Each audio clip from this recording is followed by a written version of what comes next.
Silahkan disimak soal-soalnya. 1. Tugas utama Satpol PP adalah A. Menangkap pencuri. B. Menegakkan peraturan daerah. C. Menyelesaikan sengketa antar warga. D. Menyelidiki kasus kriminal.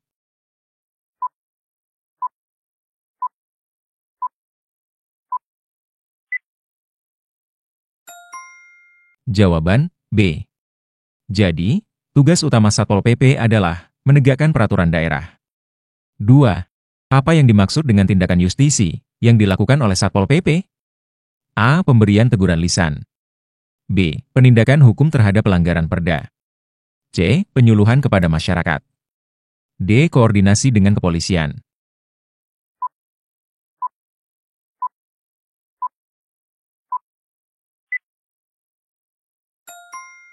Jawaban B.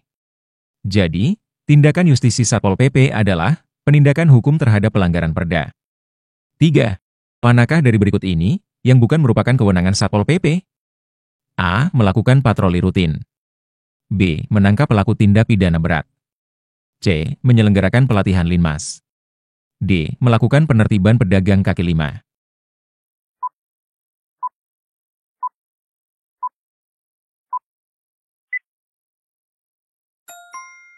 Jawaban B.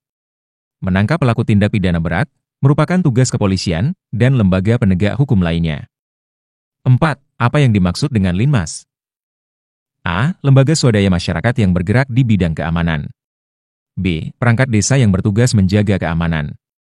C. Anggota Polri yang bertugas di tingkat kecamatan. D. Warga sipil yang dilatih untuk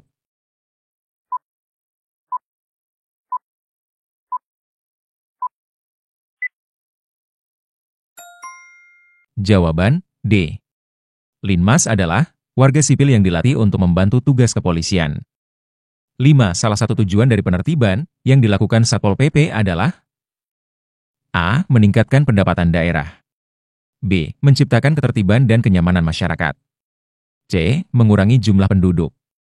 D. Memperkuat kekuasaan pemerintah daerah.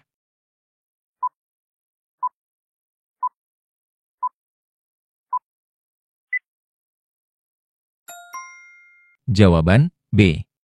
Jadi, tujuan penertiban yang dilakukan oleh Satpol PP yaitu menciptakan ketertiban dan kenyamanan masyarakat. 6. Dalam menghadapi pendemo, sikap yang tepat bagi Satpol PP adalah A. Menggunakan kekerasan untuk membubarkan massa. B. Menjaga jarak dan bersikap tegas namun humanis. C. Membiarkan massa berbuat sesuka hati. D. Meminta bantuan TNI.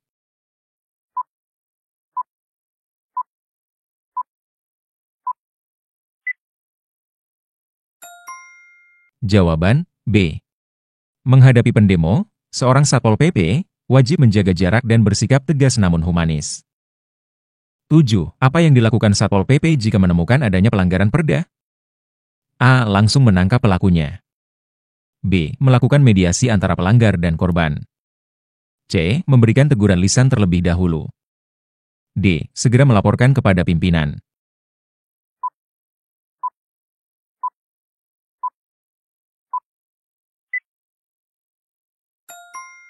Jawaban C. Jika Satpol PP melihat ada pelanggaran perda, maka ia harus memberikan teguran lisan terlebih dahulu.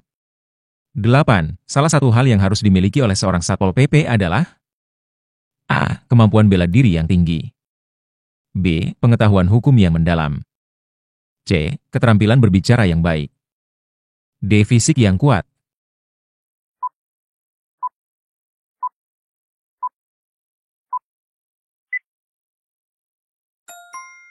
Jawaban B. Semua jawaban bisa benar, namun pengetahuan hukum lebih krusial dalam menjalankan tugas Satpol PP.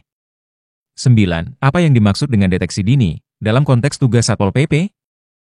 A. Menangkap pelaku kejahatan sebelum melakukan aksinya. B. Mendeteksi potensi, gangguan keamanan dan ketertiban. C. Menyelidiki kasus kejahatan yang sudah terjadi.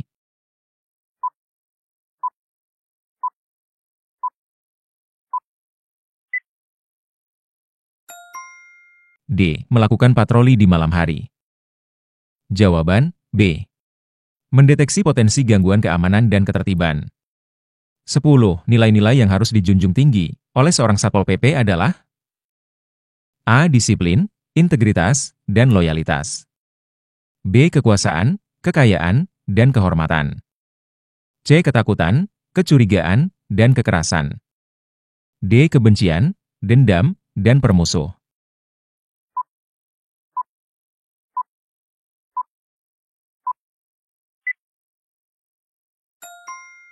Jawaban A. Berikut nilai-nilai yang harus dijunjung tinggi oleh Satpol PP, yaitu disiplin, integritas, dan loyalitas. 11. Apa yang dimaksud dengan tindakan preventif yang dilakukan oleh Satpol PP? A. Tindakan setelah terjadi pelanggaran. B. Upaya pencegahan terjadinya pelanggaran. C. Penindakan terhadap pelanggar. D. Penyelesaian sengketa.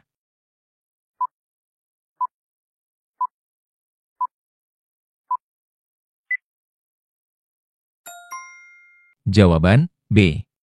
Tindakan preventif bagi Satpol PP, yaitu upaya pencegahan terjadinya pelanggaran. 12. Salah satu tugas Satpol PP dalam menjaga ketertiban umum adalah A. Mengatur lalu lintas. B. Menyelidiki kasus pembunuhan. C. Melakukan patroli di wilayah rawan kejahatan. D. Menangkap teroris.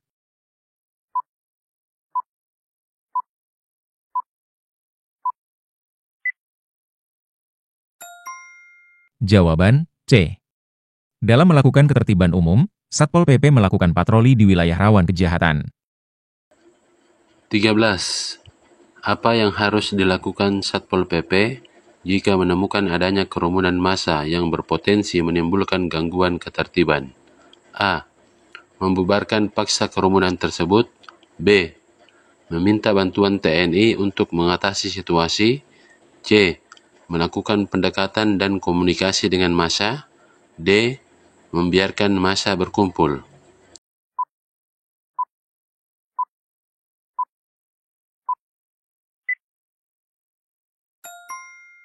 Jawaban C.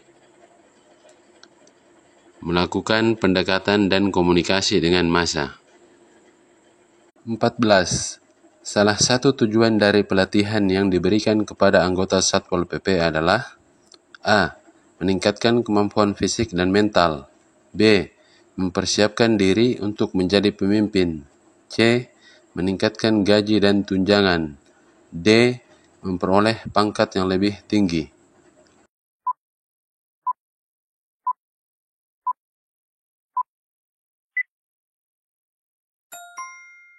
Jawaban A. Jadi, salah satu tujuan dari pelatihan yang diberikan kepada anggota Satpol PP adalah meningkatkan kemampuan fisik dan mental. 15. Apa yang dimaksud dengan SOP dalam konteks tugas Satpol PP? A. Standar operasional prosedur, yaitu pedoman pelaksanaan tugas. B. Sistem organisasi dan prosedur, yaitu struktur organisasi Satpol PP. C. Standar pelayanan publik, yaitu pelayanan yang diberikan kepada masyarakat. D. Sistem pengendalian intern, yaitu sistem pengendalian dalam organisasi.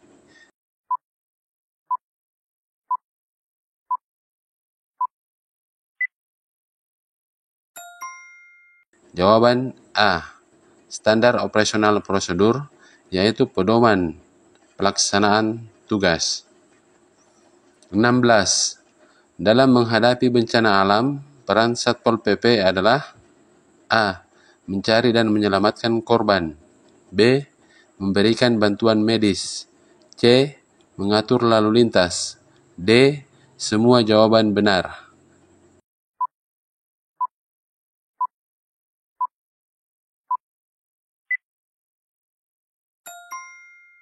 Jawaban D. Semua jawaban benar. 17. Salah satu tantangan yang dihadapi oleh Satpol PP dalam menjalankan tugasnya adalah A. Kurangnya dukungan dari masyarakat. B. Terbatasnya anggaran. C. Kurangnya sumber daya manusia.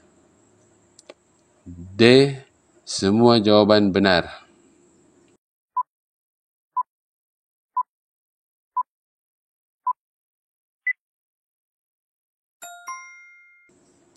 Jawaban D.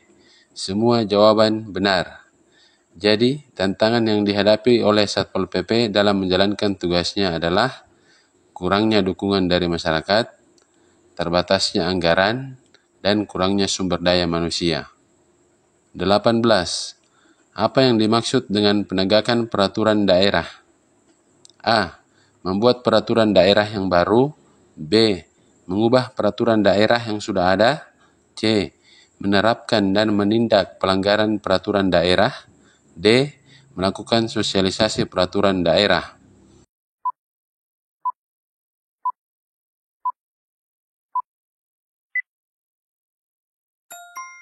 Jawaban C. Jadi, yang dimaksud dengan penegakan peraturan daerah adalah menerapkan dan menindak pelanggaran peraturan daerah. 19.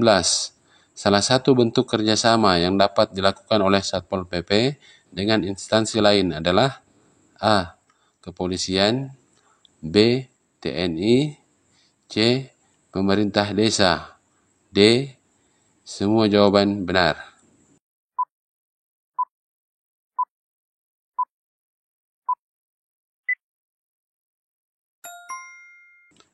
Jawaban D.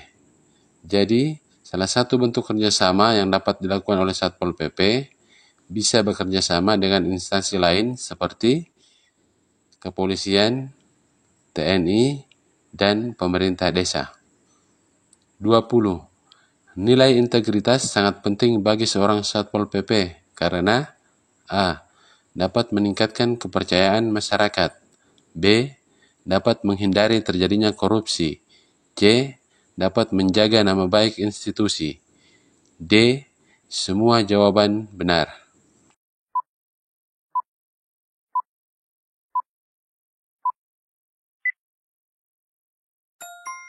Jawaban D. Semua jawaban benar.